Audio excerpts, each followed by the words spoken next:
Cricket was the first team sport played in Victoria, and many cricket fans know the story of those first players being challenged to a baseball game in 1863. The challenge came from a gang of Yankee gold miners on their way to the Caribou diggings. The cricketers won, 40-34. Later, a more organized Olympic baseball club formed, and the new team defeated the cricket club players. Renamed the Amities by 1878, they were playing annual holiday exchange games with the American teams from down Puget Sound. In the 1880s, there was a 4-team local league playing at Beacon Hill Park. In 1889, James Bay versus the Maple Leafs was the feature game at the opening of the new fenced-in Caledonia Park. A streetcar ride to the gate and paid admissions were added features. Victoria's first softball action took place in the local drill hall in October of 1902, when the officers of the BC 5th Regiment played the firefighters from No. 1 Company. Back then, it was called indoor baseball and was played with modified rules that included a smaller diamond and a larger, softer ball, which had to be pitched underhand. While it didn't catch on as an indoor game, it proved popular with youngsters who played it on neighborhood fields and schoolyards. By the 1930s, men's club teams, such as the Jokers, had formed and were playing league games on any open space they could find. Teams like the New Method Laundry and the Brunson Boys captured city and island championships in 1934 and 1935. When World War II began, women were recruited to do the work that the men had been doing before they were shipped off to fight, and like the men, they sought out after-work social activities. It was during those war years that women's softball gained popularity as a recreational sport. It was mostly a hitting and fielding game, much like today's slow-pitch version. Victoria junior and senior teams such as Bob White's Adverts, the Unites, the Mick and Mix, Hudson's Bay, and the Cardinals played each other. They were largely just fun games, so no results or standings appeared on the sports pages. That changed in 1945 when Bob's Adverts won the local Senior B League, but lost out in the BC playdowns to the mainland Collingwood girls.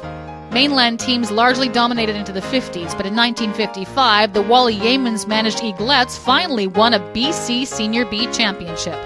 Around that time, Gail Archibald was fully involved in the Vic High sports scene, playing field hockey and basketball. She also played her first game of softball as an outfielder with the juvenile YMCA team. But it was in track and field that Gail began her trophy collection. Wally Yeamans, who had Gail playing basketball for his naval vets, launched her pitching career with his junior Pauliettes softball team, which won both the city and island championships. In 1959, the Pauliettes did even better, winning the provincial Senior B title in Kamloops, with scores like 8-5 and 14-13, which showed that women's softball was still a hitting game. Under the new Vicettes name, they went on to retain the BC title for 5 consecutive seasons behind Gail's pitching, as she perfected the then-new windmill style of throwing. In 1963, her buzz ball, as she called it, led the Senior B Vicettes to the BC and Senior A Western Regional Championship and netted Gail her 3rd leading pitcher trophy. The Victoria squad opened those championships with 15 innings of shutout ball to win their first 2 games. Their 3rd victory was a 4-3 squeaker that featured the only run scored against them in 30 innings of tournament ball. The finals saw Gail pitch a 4-hit shutout that went an extra inning before the Vicettes eked out a 1-0 Western Regional Championship victory. But that was the end of the road because at that time there were no Canadian Championship tournaments. The game of softball had changed to a pitcher duel with fewer hits and sharp fielding, resulting in low-scoring games. After she whiffed this inquiring newspaper reporter with 3 pitches, he asked Gail what her biggest thrill in softball was. Pitching a no-hitter? Winning a big game?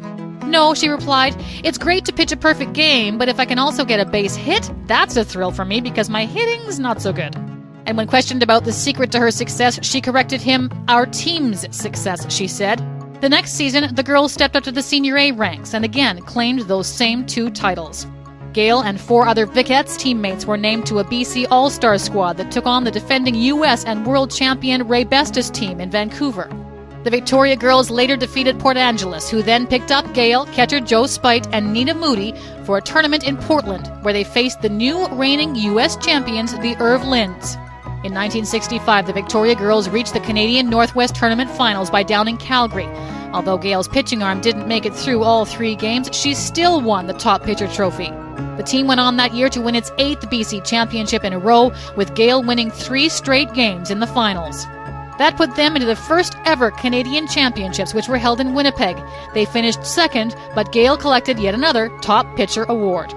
Her batting was also improving, and more than once she hit a game-winning home run. The Vancouver Texacos enticed Gail to join them in the popular South Hill Softball League, which regularly drew crowds of 800 to 1,000 to their league games.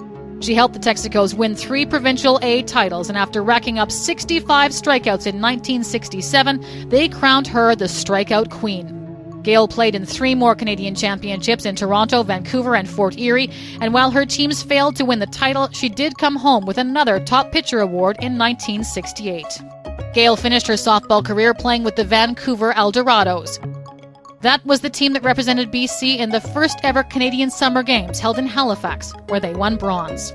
Over 12 seasons of play, Gail won 8 Top Pitcher Awards and was part of numerous firsts for high-level women's softball.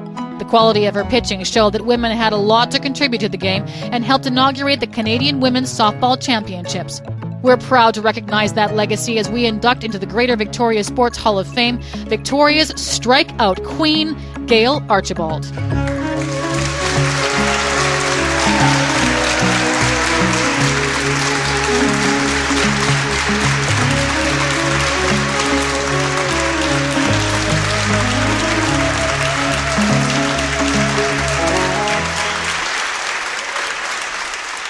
I'm pleased to be here tonight, and I would like to thank some of the folks that made it happen, particularly the Hall of Fame directors and the induction committee for their work and dedication in putting this evening together.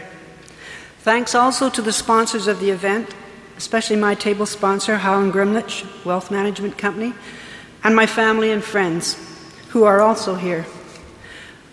I'm being inducted for pitching softball a very long time ago, 50 years or so, and I'm flattered to be here tonight. I want to acknowledge a couple of softball coaches, Wally Yeamans of Victoria and Adrian Levine of Vancouver, for their help and dedication to the sport over the years. My thanks go to great teammates, particularly those of the 1965 Molson Viquettes. 5 members of that team are here tonight: Joyce Spate, Nita Moody, Marlene Mitchell, Jill Thomas, and Jerry Gilmore. Thank you for coming.